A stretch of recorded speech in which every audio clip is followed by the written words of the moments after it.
Hello friends, तो आज हम क्लास 12 फिजिकल एजुकेशन का चैप्टर फर्स्ट कवर करेंगे। ठीक है, और ये इसका सिलेबस रहने वाला है। और हम फिक्सचर्स किसी और वीडियो में बनाना सीखेंगे और बचे बाकी सिलेबस इस वीडियो में कवर करेंगे। ठीक है, और फिक्सचर्स की वीडियो 2 से 3 दिन में अपलोड कर दूंगा।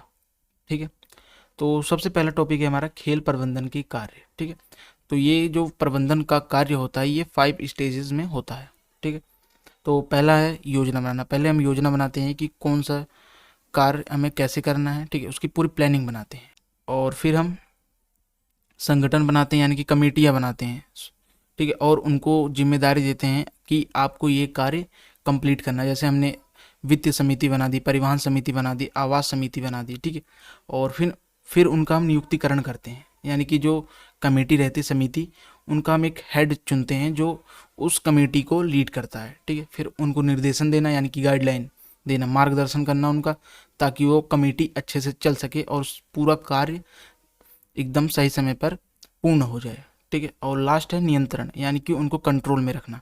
पहले हम योजना बनाते हैं, फिर संगठन बनाते हैं, फिर संगठन का नियुक्तिकरण करते हैं, फिर उनको हम मार्गदर्शन यानी कि निर्देशन देते हैं, फिर उनको नियंत्रण में रखना पड़ता है। ठीक है, नहीं तो आपने बहुत सारी कमेटी बनाई और कोई भी नियंत्रण में नहीं है तो कोई भी कार्य समय पर कंप्लीट नहीं हो पाएगा। तो ये 5 स्टेप्स हैं खेल प्रबंधन के कार्य के। ठीक है, अब इन्हीं को हम डिटेल में पढ़ेंगे।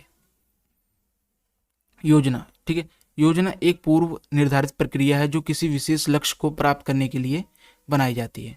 ठीक है, इसको हम पूर्व पहले ही बना लेते हैं। ठीक है, ये प्रक्रिया को, ताकि हमारा सारा कार्य एकदम प्लान के अकॉर्डिंग हो सके। नेक्स्ट है संगठन। संगठन का तात्पर्य उस प्रक्रिया से है जिसके द्वारा कार्य संबंधी कार्यों को परिभाषित एवं वर्गीकृत किया जाता है। जैसे कोई भी खेल प्रबंधन कर रहे हैं तो उसमें अनगिनत कार्य होते हैं। ठीक है, तो उन कार्यों को क्लासिफाई करना, यानी कि वर्गीकरण करना और उनको परिभाषित करना, ये क्या है, संगठन का कार्य है।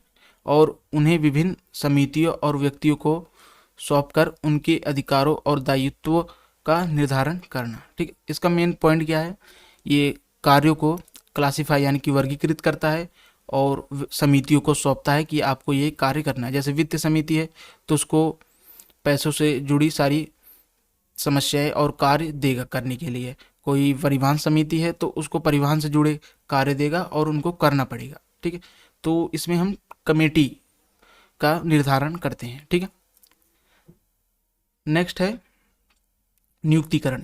नियुक्तिकरण का तात्पर्य उस प्रक्रिया से है जिसके अंतर्गत किसी विशिष्ट पद या कार्य के लिए सबसे उपयुक्त व्यक्ति का चयन तथा प्रशिक्षण किया जाता है। ठीक है, निर्देशन। मानवीय संसाधन को उद्देश्य की प्राप्ति के लिए उन्हें जरूरी दिशा निर्देश यानी कि गाइडलाइंस देना, उनका मार्गदर्शन करना और उन्हें निरंतर रूप से प्रेरित करने की प्रक्रिया को ही हम निर्देशन कहते हैं। यानी कि जो कमेटी बनती है उसको दिशा निर्देश देना ही निर्देशन कहलाता है। ठीक है, और लास्ट हमारा नियंत्रण। नियंत्रण का तात्पर्य उस प्रक्रिया से जिसके द्वारा कार्यों को पूर्व निर्धारित योजना के अनुरूप किया जाता है। ठीक है, यानी कि कंट्रोल में रखना सारे योजना को। तो ये 5 चरण होते हैं किसी भी खेल के प्रबंधन कार्य में।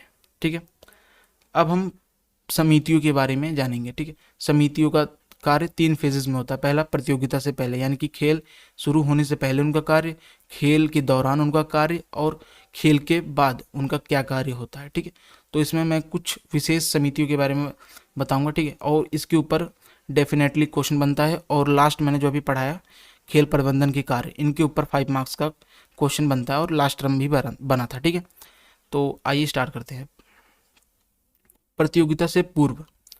ठीक है, पहली समिति जो है हमारी प्रचार समिति। किसी भी प्रतियोगिता से 3 से 4 सप्ताह पहले इस समिति का कार्य होता है प्रतियोगिता की तिथि, स्थान, प्रतियोगिता के कार्यक्रम के विषय के बारे में सूचना प्रसारित करना। यानी कि ये क्या बताते हैं, तिथि बताते हैं, यानी कि कब खेल होगा, कहाँ होगा और कौन सी प्रतियोगिता है, और उसके और भी डिटेल ये लोगों तक पहुंचाते हैं। ठीक है, और ये कार्य 3 से 4 सप्ताह पहले ये करना स्टार्ट कर देते हैं। ठीक है, नेक्स्ट समिति हमारी क्रय समिति। प्रतियोगिता को सफल बनाने में इस समिति का मुख्य कार्य होता है प्रतियोगिता में प्रयोग होने वाली वस्तु तथा उपकरण को प्रतियोगिता से पहले खरीद लेना चाहिए तथा उनका निरीक्षण कर लेना चाहिए। ये कार्य इनका होता है। जैसे किसी क्रिकेट मैच का प्रतियोगिता है, ठीक है। तो उसमें हमें जितनी भी वस्तुएं उपकरण लगेंगे, जैसे बैट लगेगा और भी अन्य चीज़ें लगेंगी, उनको खरीदना किनका कार्य होता है, क्रय समिति का, और उनका निरीक्षण भी करना होता है ताकि वो खेल के दौरान खराब या न चल पाने वाली समस्या उपलब्ध ना हो, ठीक है। तो ये किसका कार्य है, क्रय समिति का। नेक्स्ट है खेल मैदान व उपकरण समिति। यह समिति खेल प्रतियोगिता के लिए मैदान को तैयार करती है। प्रतियोगिता से लगभग 2 दिन पहले मैदान को तैयार हो जाना चाहिए। तो मैदान से जुड़ी सारी भी जो कार्यक्रम यानी कि कार्य होते हैं वे इस समिति के होते हैं, ठीक है। नेक्स्ट है वित्त समिति। यह समिति प्रतियोगिता से पूर्व सभी प्रकार के व्यय का लेखा जोखा तैयार करके बजट बना लेती है और प्रतियोगिता में किस प्रकार का खर्चा होना है और कितना होना है, ये सब का खर्चा बनाकर ये आगे हेड ऑफिस को जमा करती है, ठीक है। अब नेक्स्ट है परिवहन समिति। प्रतियोगिता के दौरान किसी प्रकार की परिवहन की और कितनी मात्रा में आवश्यकता होगी, यह समिति रूपरेखा बनाती है। यानी कि परिवहन की हमें कितनी और कितनी मात्रा में आवश्यकता है, जैसे कि 200 लोग को आपको जरूरी है परिवहन में और आप 50 सीट वाली बस लेके आ रहे हैं तो दिक्कत होती है। तो ये परिवहन समिति को देखना पड़ता है कि एक जगह से दूसरी जगह ले जाने के लिए कितनी और मात्रा में सारी चीज़ें की ज़रूरत पड़ती है, ठीक है। नेक्स्ट है भोजन तथा आवास समिति। ये समिति प्रतियोगिता से पहले सुनिश्चित करती है कि टीमों को कहाँ ठहरना है, खाने की व्यवस्था करनी है और कहाँ करनी है और कितनी करनी है, ये भी इनको ध्यान रखना पड़ता है, ठीक है। जैसे कि 100 लोग ठहरे हैं तो उनको 110 लोग का व्यवस्था करनी पड़ेगी खाने पीने के लिए, ठीक है। किसी को कमी नहीं आनी चाहिए। तो ये किसकी जिम्मेदारी है खाने पीने के लिए की, भोजन और आवास समिति की, ठीक है। नेक्स्ट है प्रतियोगिता कार्यक्रम समिति। किसी भी प्रतियोगिता को सफल आयोजन के लिए यह समिति काफ़ी हद तक जिम्मेदार होती है, ठीक है। इसका कार्य क्या होता है, टीमों की संख्या, फिक्सर आदि तैयार करना है और ये सब फिक्सर बनाने के बाद और भी समितियों को उपलब्ध कराना ताकि वो अपना कार्य सही रूप से कर पाएँ, ठीक है। तो इस समिति का मेन काम होता है फिक्सर्स बनाना, ठीक है, और उनको आगे पहुंचाना। नेक्स्ट है सजावट तथा समारोह समिति। प्रतियोगिता से पूर्व यह समिति निश्चित करती है कि उसे कहाँ पर कितनी, जैसे मैदान, स्टेडियम, मंच पर सजावट करनी है, ठीक है। तो ये किसका कार्य है, सजावट समिति का। यानी कि आपको स्टेडियम कैसे डेकोरेट करना है, मैदान कैसे करना है, मंच कैसे करना है और कितना करना है, ठीक है। नेक्स्ट समिति है प्राथमिक चिकित्सा समिति, जिसे हम फर्स्ट एड बोलते हैं। जब मैच के दौरान खिलाड़ी को चोट लगती है, जो सब डॉक्टर्स आते हैं वो क्या है, फर्स्ट एड है, ठीक है। वो प्राथमिक चिकित्सा समिति के अंतर्गत आते हैं। प्रतियोगिता के समय चोट लगने पर जिस सामान की आवश्यकता होती है, प्रतियोगिता से पहले उस सामान की व्यवस्था करना इस समिति का कार्य होता है। यानी कि सभी प्रकार की मेडिसिन, स्प्रे, ठीक है, टेबलेट, सबकी इनको व्यवस्था करनी पड़ती है मैच से पहले प्राथमिक चिकित्सा को, ठीक है। अभी हमने प्रतियोगिता से पहले समितियों का कार्य पढ़ा। अब हम प्रतियोगिता के दौरान, ठीक है, यानी कि जब प्रतियोगिता चल रही होगी उसके दौरान समितियों की क्या जिम्मेदारी होती है, ठीक है। आयोजन समिति, ठीक है। प्रतियोगिता के दौरान इस समिति का मुख्य कार्य होता है सभी कार्यों पर नज़र रखना, सभी अपना कार्य सही ढंग से कर रहे हैं या नहीं, अगर कोई कमी है तो उसको दूर करना और समिति का कार्य होता है। यानी कि सिंपल समझिए, ये सारी समितियों पर नज़र रखती है, ठीक है। अगर कोई कार्य नहीं हो रहा है उसे ढंग से करवाना और कोई भी कमी ना रहना, सब जिम्मेदारी किसकी है, आयोजन समिति की, ठीक है। नेक्स्ट है क्रय समिति। प्रतियोगिता के दौरान अगर किसी उपकरण या वस्तु की आवश्यकता होती है तो जल्दी से जल्दी उस उपकरण या वस्तु को उपलब्ध कराना क्रय समिति की जिम्मेदारी होती है, ठीक है। नेक्स्ट है परिवहन समिति। प्रतियोगिता सही से और समय पर संपन्न हो जाए, परिवहन समिति इसके लिए काफ़ी हद तक जिम्मेदार होती है, ठीक है। और ये कॉमन लाइन है, अगर आपको किसी भी क्वेश्चन में कम पता हुआ है तो ये लाइन आप ऐड करके उसके बाद जो आपको पता है वो लिख दो, ठीक है। ऐसे मैंने भी किया था एग्जाम्स में। टीमों को आवास स्थल तक पहुंचने और आवास से खेल मैदान तक ले जाने लाने का कार्य इस समिति का होता है। मैच खत्म हो गया, फिर आपको क्या, उन सारे खिलाड़ियों को, सारे मेंबर्स को वापस लेके आना है, ठीक है, आवास स्थल पर। तो एक कार्य किसका, परिवहन समिति का है। भोजन तथा आवास समिति। प्रतियोगिता के दौरान सभी खिलाड़ियों और अधिकारियों को भोजन पहुंचाने की जिम्मेदारी इस समिति की होती है। अगर आवास स्थल पर भी किसी वस्तु की आवश्यकता हो तो उसे भी उपलब्ध कराना इसी की जिम्मेदारी, यानी कि खेल के दौरान तो ये कराएगी, अगर आवास स्थल पर जहाँ ये लोग ठहरे हैं वहाँ पर भी किसी वस्तु की आवश्यकता पड़ेगी तो उन्हें उपलब्ध कराना पड़ेगा। ठीक है, नेक्स्ट है अधिकारियों के लिए समिति। अगर प्रतियोगिता के दौरान किसी अधिकारी को कोई तकलीफ होती है या कोई समस्या होती है, उसको दूर करना, अन्य अधिकारियों की व्यवस्था करना इस समिति का कार्य होता है। ठीक है, नेक्स्ट है प्रतियोगिता की समाप्ति, यानी कि जब खेल खत्म हो गया उसके बाद इन सारी समितियों का क्या कार्य होता है। ठीक है, तो मेनली मैं आपको बताऊं तो इनका कार्य होता है बजट बनाना, कितना खर्च हुआ है, कितना नुकसान हुआ है, इन सबको सेटल करना इनका कार्य होता है। अगर आपको नहीं भी आ रहा तो आप कॉमन चीज़ें बना के लिख देना, इसे ज़्यादा याद करने की ज़रूरत नहीं पड़ेगी। ठीक है, तो प्रचार समिति, प्रतियोगिता के बाद प्रचार पर होने वाले खर्चे जानकारी आयोजन समिति को देना। ठीक है, और मीडिया को रिपोर्ट भेजना कि खेल में कैसी कैसी चीज़ें हुई आज। ठीक है, ताकि वो आगे उसका प्रसारण कर सके। कार्य समिति, उपकरणों और वस्तुओं के खर्च की जानकारी आयोजन समिति को देना। ठीक है, और वित्त समिति, प्रतियोगिता में कुल व्यय आय का लेखा जोखा तैयार करना और बजट से समीक्षा करना।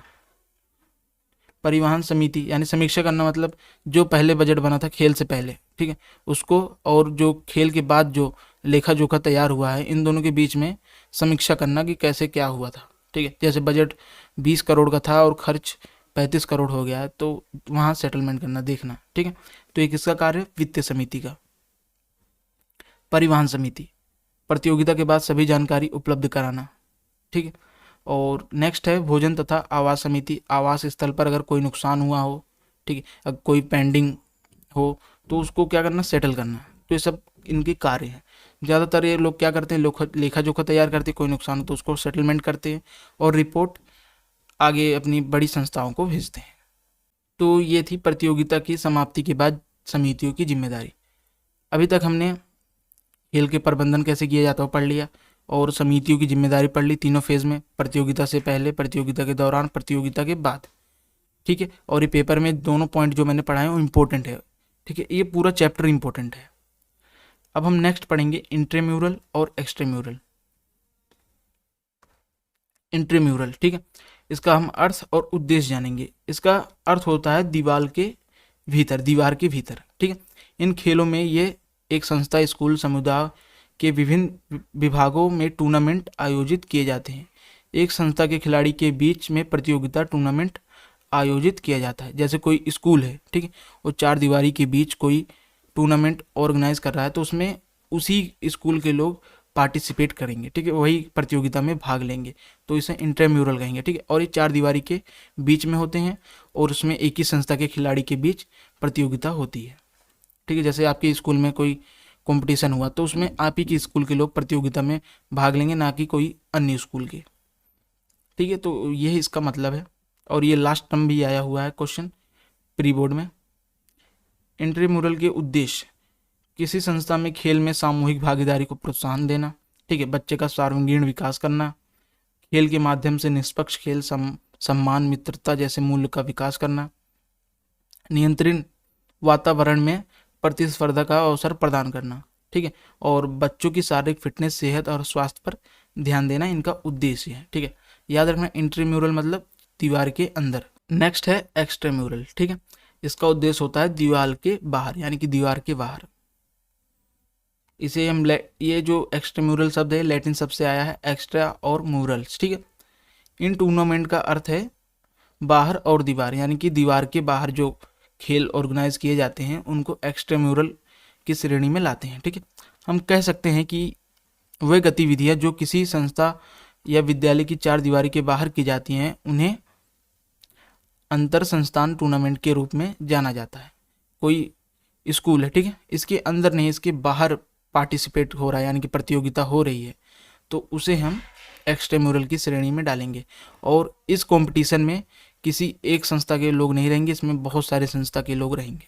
ठीक है, जैसे सारे गवर्नमेंट स्कूल को उठा लिया और उनसे कंपटीशन करवा दिया बच्चों से, तो ये क्या है, एक्सट्राम्यूरल की श्रेणी में आ जाएंगे। लेकिन हमने इंट्राम्यूरल में पढ़ा था कि उसमें दीवार के भीतर होता है और उसी संस्था के बच्चों के बीच प्रतियोगिता होती है, लेकिन यहाँ पे दीवार के बाहर होता है और अनेक संस्थाओं के बच्चे इसमें पार्टिसिपेट करते हैं। ठीक है, अब हम इसके उद्देश्य जान लेते हैं। टूर्नामेंट के उच्चतम स्तर पर उच्च प्रदर्शन हासिल करने के लिए किया जाता है। अन्य संस्थाओं के साथ एकीकरण की भावना विकसित करना, जैसे कि कोई कंपटीशन हुआ, वहाँ पे 5-6 संस्थाएं आई अपने अपने बच्चों को लेकर, तो हम क्या, संस्थाओं के बीच एकीकरण की भावना पैदा होगी, हम लोगों को जान पाएंगे, उनकी संस्कृतियों के बारे में समझ पाएंगे। ठीक है, और उनसे सामाजिक तालमेल भी बढ़ेगा। तो ये सब इसके उद्देश्य होते हैं। ठीक है, खेल में करियर चुनने के अवसर प्रदान करना। ठीक है, जब खेल के माध्यम से सामाजिक, सांस्कृतिक, आर्थिक विकास को बढ़ावा देना। ठीक है, ये सब क्या है, इसके उद्देश्य हैं। खिलाड़ियों के व्यक्तित्व का विकास में सहायता करना। तो ये सब क्या था, इसका उद्देश्य और महत्व था। यह था एक्स्ट्राम्यूरल। इसके बीच में डिफरेंस पूछा जाता है। ठीक है, आई होप आपको समझ आ गया होगा। अब हम कुछ खेल कार्यक्रम के बारे में पढ़ेंगे जो कि इम्पोर्टेंट रहने वाला है पेपर के दृष्टि से। ठीक है, पहला है सामुदायिक खेल कार्यक्रम। ठीक है, सामुदायिक खेल कार्यक्रम ऐसी खेलकूद, व्यायाम, फिटनेस गतिविधियां हैं जिनमें भाग लेना अवसरों के साथ समाज आधारित गतिविधि भी है। ठीक है, ये क्या है, खेलकूद, व्यायाम, फिटनेस एक्टिविटी है।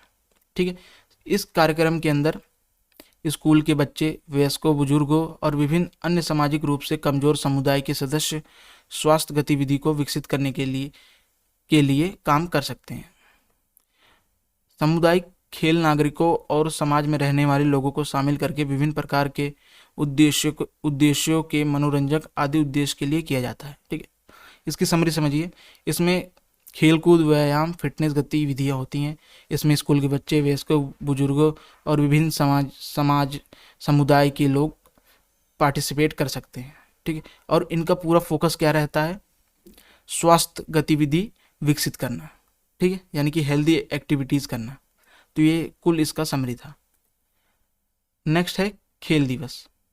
यह एक महत्वपूर्ण कार्यक्रम है जो अधिकतर आवासीय सामुदायिक स्कूल में वर्षों में एक बार किया जाता है। मतलब ये खेल दिवस जो होता है वर्ष में एक बार आयोजित किया जाता है।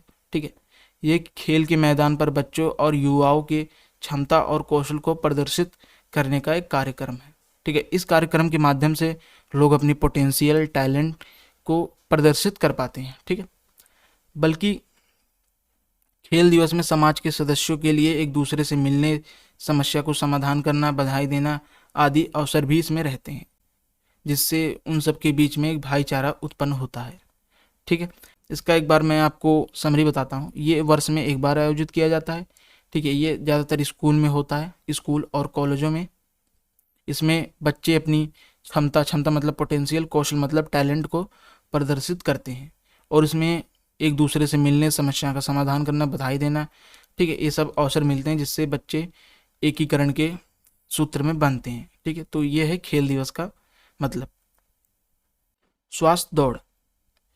इस तरह की दौड़ आमतौर पर समाज में स्वास्थ्य में सुधार लाने और अच्छे स्वास्थ्य को बनाए रखने के लिए आयोजित की जाती है। ठीक है, और स्वास्थ्य दौड़ शारीरिक गतिविधियों के महत्व के बारे में जागरूकता पैदा करने के उद्देश्य से भी आयोजित की जाती है। इसका मतलब स्वास्थ्य में सुधार लाना, अच्छे स्वास्थ्य को बनाए रखने के लिए ये आयोजित की जाती है, और उसका उद्देश्य क्या होता है, जागरूकता पैदा करना। ठीक है, स्वास्थ्य को लेकर।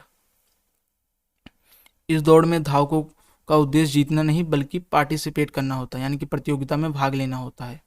इसका पूर्ण प्रभाव प्राप्त करने के लिए बड़ी संख्या में धावकों का पंजीकरण की आवश्यकता होती है। इसमें यानी कि 10-20 लोग नहीं भागते, इसमें 400-500 या उससे भी ज़्यादा लोग दौड़ते हैं। ठीक है, तभी ये एक स्वास्थ्य दौड़ कहलाती है। और जब ज़्यादा लोग दौड़ते हैं तो लोगों के नज़र में आते हैं तो जागरूकता बढ़ती है ऑटोमेटिक। ठीक है, वहीं से लोग जुड़ते चले जाते हैं इनके साथ। प्रतिभागियों के लिए कोई आयु बंधन नहीं, यानी कि कोई एज लिमिट नहीं है, किसी भी एज का हो व्यक्ति चलेगा इसमें दौड़ने के लिए। ये एक पेशेवर दौड़ नहीं है, इसलिए इसमें लंबी दूरी की दौड़ लगाना कोई आवश्यकता नहीं है। स्वास्थ्य संबंधी मुद्दों के बारे में जागरूकता फैलाना। इस तरह की दौड़ सरकारी, गैर सरकारी संगठन या स्वास्थ्य विभाग द्वारा आयोजित की जाती है। इसका मैं आप समरी बताता हूँ आपको। ठीक है, ये स्वास्थ्य में सुधार और अच्छे स्वास्थ्य को बनाए रखने के लिए की जाती है। ठीक है, और जागरूकता फैलाना इसका मेन उद्देश्य होता है। इसमें धावक जो हैं, जो पार्टिसिपेट करते हैं, उनका उद्देश्य जीतना नहीं बल्कि प्रतियोगिता में भाग लेना होता है। ठीक है, और ये कोई पेशेवर दौड़ नहीं होती, ना तो ये ज़्यादा लंबी दौड़ होती है। ठीक है, और इसमें ज़्यादा धावकों की ज़रूरत होती है दौड़ के लिए। और इसको कौन आयोजित कर सकता है? इसको सरकारी, गैर सरकारी संगठन और स्वास्थ्य विभाग आदि इसे आयोजित कर सकते हैं। तो ये था स्वास्थ्य दौड़। ठीक है, आपको मैं साथ ही साथ समरी भी बताते हुए चल रहा हूँ ताकि आपको समझने में कोई दिक्कत ना आए। नेक्स्ट है विशिष्ट कारणों के लिए दौड़। इस प्रकार का आयोजन आमतौर पर सामाजिक मुद्दों जैसे स्वच्छता, हरित पर्यावरण को बढ़ावा देने आदि के बारे में जागरूकता फैलाने के लिए आयोजित किया जाता है। ठीक है, जैसे कि आपने ओजोन लेयर के प्रति जागरूकता फैलाने के लिए कोई दौड़ आयोजित कर ली। ठीक है, इस तरह के आयोजन का उद्देश्य समाज में एक निश्चित कारण के लिए जागरूकता फैलाना या दान जमा करना आदि होता है। ठीक है, जैसे एक कारण हो सकते हैं कैंसर, एड्स, लैंगिक असमानता आदि। ये सब क्या है? इसके उदाहरण। अपने एड्स के प्रति एक दौड़ ऑर्गेनाइज की ताकि लोगों के बीच इसके प्रति जागरूकता पैदा हो। ठीक है, ऐसे बहुत सारी चीज़ों के लिए आप एक विशिष्ट कारणों के लिए दौड़ लगा सकते हैं। ठीक है, नेक्स्ट है एकता के लिए दौड़। इस प्रकार की दौड़ का उद्देश्य समुदाय, राज्य, राष्ट्र या विभिन्न धर्मों के बीच अखंडता और भाईचारा को बढ़ावा देना होता है। ठीक है, जब किसी दौड़ में अनेक राज्य के लोग, ठीक है, अनेक भाषा बोलने वाले, अनेक संस्कृति और सामाजिक रूप से रहने वाले लोग एक साथ जब दौड़ेंगे तो उनके बीच अखंडता और भाईचारे की भावना बढ़ेगी। ठीक है, इस तरह के आयोजन लोगों के बीच जुड़ाव और एकता की भावना को विकसित करने में मदद करते हैं। ये हर साल जो दौड़ है 31 अक्टूबर को होती है। और 31 अक्टूबर को ही क्यों होती है? क्योंकि उस दिन सरदार वल्लभ भाई पटेल की जयंती होती है। ठीक है, तो इनकी जयंती के रूप में हम एकता के लिए दौड़ ऑर्गेनाइज करते हैं। और इसको याद रखना, एमसीक्यू में आ सकता है 31 अक्टूबर। ठीक है, आई होप आपको समझ आया होगा। हमारी वीडियो यहीं पे ख़त्म होती है। ठीक है, और नेक्स्ट वीडियो में हम फिक्सचर्स ड्रॉ करना सीखेंगे, 2 से 3 दिन में आ जाएगी। और फिर थर्ड फोर्थ सारे चैप्टर में आपको इसी चैनल पर दूंगा। और प्रीवियस ईयर क्वेश्चन पेपर भी करेंगे और सैम्पल पेपर क्वेश्चन भी करेंगे। ठीक है, आई होप आपको वीडियो पसंद आई होगी। Thanks for watching. अब मिलते हैं किसी नेक्स्ट वीडियो में।